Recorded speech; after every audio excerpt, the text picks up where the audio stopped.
In the golden age of Hollywood, beauty wasn't just admired. It was measured, ranked, and turned into headlines. In 1950, one vintage article shocked readers by revealing which of Hollywood's brightest stars truly had the best figure. But what seemed like harmless glamour carried hidden pressures, fierce competition, and a glimpse into just how much image ruled the silver screen. The magazine craze of the 1950s. In the early 1950s, Hollywood wasn't just a film industry. It was an entire culture machine, and magazines were one of its most powerful tools. Step into any corner store or train station newsstand, and you'd see rows of glossy covers staring back at you. Photoplay, modern screen, Screenland, motion picture. Each one promised readers something they couldn't get from the big screen, an intimate look into the lives of their favorite stars. These magazines weren't neutral reporters. They were carefully crafted extensions of the studio system. Publicists worked hand in hand with editors, planting stories that made their stars look glamorous, charming, and above all, desirable. It was marketing disguised as journalism, and it worked brilliantly. And the features themselves, they weren't always about acting ability. Instead, they leaned heavily into image. Polls ranked the most romantic smile, the prettiest profile, or the dreamiest eyes. Readers were encouraged to vote, write in, and feel like they had a say in Hollywood's hierarchy. In reality, the studios often influenced the results, pushing whichever actress they wanted to promote that year. But one type of story always stood out above the rest: the best figure rankings. These weren't tucked away in small columns. They made headlines. Fans ate up the idea that their favorite star wasn't just talented, but physically perfect. For the actresses, however, these articles became a double-edged sword. The more their image was celebrated, the more pressure they faced to maintain it. It was a world where beauty wasn't just admired, it was quantified. And soon, one 1950 article would take that obsession to a whole new level, naming the stars Hollywood considered the ultimate standard of perfection. The best figure article. In 1950, one particular article grabbed more attention than most. It wasn't about a film premiere or a behind-the-scenes scandal. It was a bold feature ranking the Hollywood actresses said to have the best figure. At a time when women's bodies were measured as much as their acting skills, this piece landed like a bombshell. The article didn't just rely on vague praise. It laid out so-called standards of perfection in numbers, waistlines, bust-to-hip ratios, posture, and even how an actress carried herself on screen. Hollywood wasn't just selling talent, it was selling silhouettes. And this article made it clear who supposedly embodied the ideal. Readers were told that these women represented the ultimate blend of glamour and discipline. It wasn't enough to be beautiful. You had to look like your body had been sculpted for the silver screen. Behind the flattering descriptions, though, there was an undeniable message. Your career depended on maintaining those measurements. This wasn't harmless flattery. For the stars named, it meant skyrocketing publicity. And for those left out, it was a reminder that Hollywood was watching every inch of them. Studios used pieces like this to decide who would be cast in leading roles, who would be marketed as the next pinup, and who might quietly fade into the background. And once the list was out, fans couldn't stop talking about it. But who exactly made the cut? The names will be familiar, and they reveal just how much Hollywood defined stardom through physical perfection. The top stars named. When the best figure article hit the stands, the names that topped the list were some of the most dazzling women of the era. Leading the way was Rita Hayworth, often described as the ultimate pinup of the 1940s and early 50s. With her fiery red hair and famously proportioned frame, she was painted as the very definition of Hollywood perfection. Close behind came Jane Russell, the sultry brunette who had been launched into stardom with The Outlaw. Her image was built almost entirely around her curves, and the article only cemented that reputation. She wasn't just celebrated for her acting.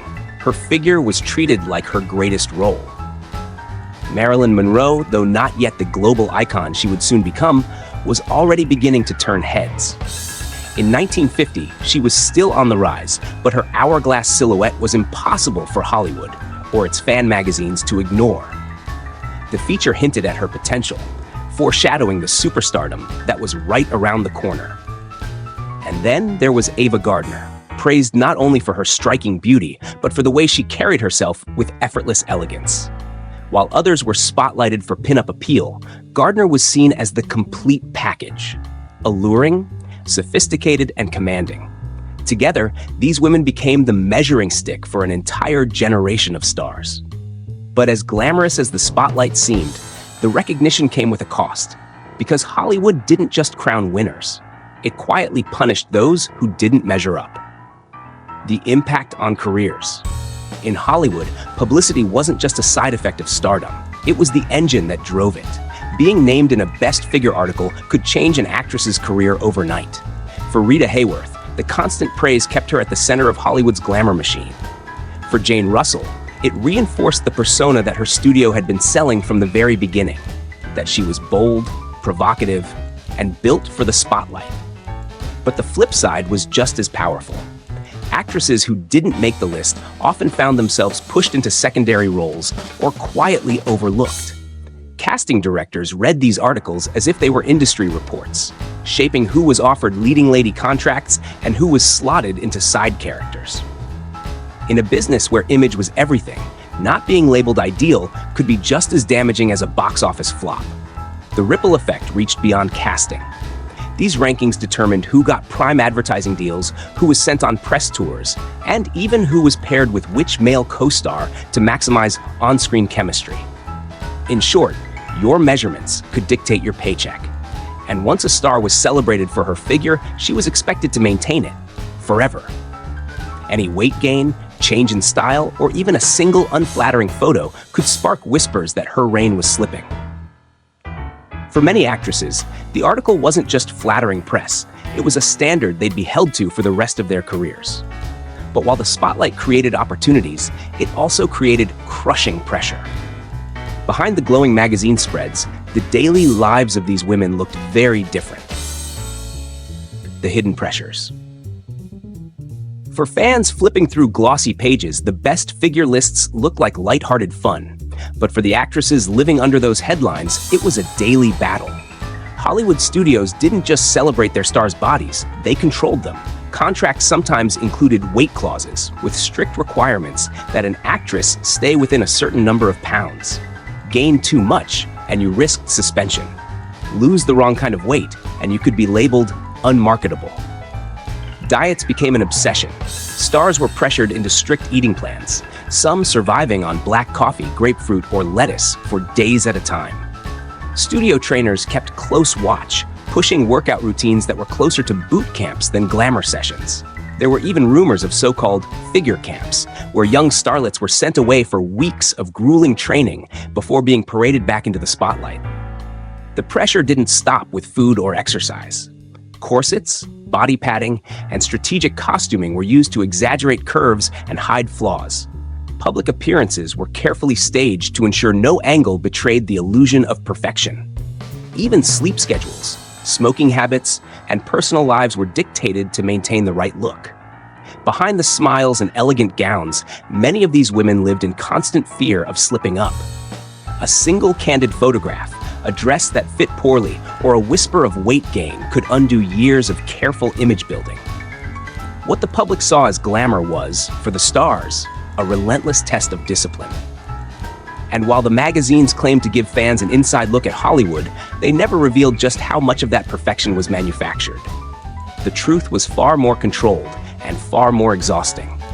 But perhaps the most surprising part wasn't how the stars were treated. It was how the fans responded. How fans reacted.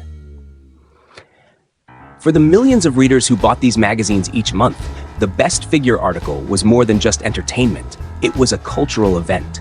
Letters poured into editorial offices, with fans praising their favorites, disputing the rankings, or lobbying for stars they felt had been unfairly ignored. Some treated it like a sporting contest, fiercely defending their actress as if Hollywood beauty were a team sport. The conversations spilled out beyond the pages. In beauty parlors, soda fountains, and living rooms, people debated whether Rita Hayworth really deserved the top spot or whether Jane Russell's bold curves outshined Marilyn Monroe's rising appeal. Young women clipped out the photos and taped them to mirrors, using them as inspiration for their own diets and style choices. Magazines encouraged this frenzy, running follow-up features that printed fan mail, posed new polls, and even hinted that the rankings might shift in the next issue. It wasn't just a list. It was an ongoing spectacle that kept readers hooked and stars under constant scrutiny. And while fans believed they were getting an authentic look at Hollywood glamour, they were unknowingly participating in a game the studios themselves had scripted. The audience saw competition and glamour. The stars felt pressure and control. But if the public was celebrating these figures, what does it tell us today, when those same standards feel outdated, even shocking? The modern perspective. Looking back, it's hard to imagine a mainstream magazine running a best figure contest without sparking outrage. Today, an article ranking actresses by their measurements would be called out instantly for body shaming, objectification, and feeding toxic beauty standards. What once passed as harmless glamour now feels like a case study in how Hollywood built and controlled its stars. Yet these articles also reveal something deeper. They weren't just celebrating beauty, they were shaping it. The ideals promoted in 1950 didn't vanish when the magazines disappeared. They trickled down into fashion, advertising, and even everyday expectations for women long after the headlines faded. Many of the pressures actresses faced then, maintaining a certain size, looking flawless at every public appearance, still echo in Hollywood today, though often hidden behind phrases like fitness routine or red carpet ready. At the same time, revisiting these vintage lists shows how much cultural standards have shifted. The figures that were once considered perfect don't always align with today's ideals. What hasn't changed, however, is the way fame and image remain tightly connected. In 1950, a star could be made or broken by her figure. And even now, decades later, image still sells, just through Instagram posts and viral headlines instead of glossy fan magazines. The best figure article wasn't just entertainment. It was a mirror of its time, reflecting what society valued, what it demanded of women, and how Hollywood profited from both. But as much as it defined the past, it leaves us with a question. What did these rankings cost the women who lived under them? The 1950 Best Figure article may have seemed like playful fanfare, but it revealed a much deeper truth about Hollywood.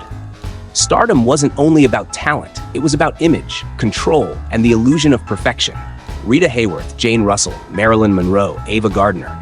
These women weren't just actresses, they were symbols carefully measured and marketed for public consumption.